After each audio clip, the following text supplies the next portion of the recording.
এটা কথা জানানে, আমি যাক প্ৰথমবাৰৰ বাবে ভাল পাওঁ তাক প্ৰায়ভাগ প্ৰেমিক প্ৰেমিকাই হেৰাই পেলায়।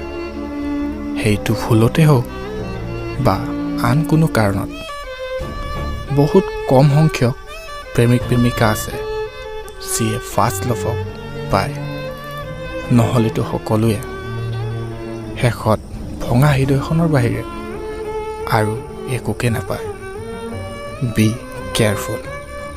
আপুনি যদি প্ৰথমবাৰৰ বাবে কাৰোবাক ভাল পাইছা, তেনেহ'লে তেওঁ কেতিয়াও হেৰাই নেপেলাব। নহ'লে আপুনিও সেইসকলৰ দৰে শেষত মাথো ভঙা হৃদয়খনহে পাবা আৰু গোটেই জীৱনৰ বাবে এটা স্মৃতি যিয়ে আপোনাক সকলো সময়তে আমনি কৰিব।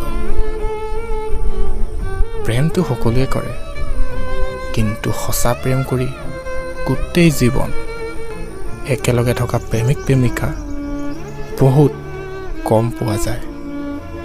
গতিকে ফাৰ্ষ্ট লাভক কেতিয়াও হেৰাই নেপেলাব।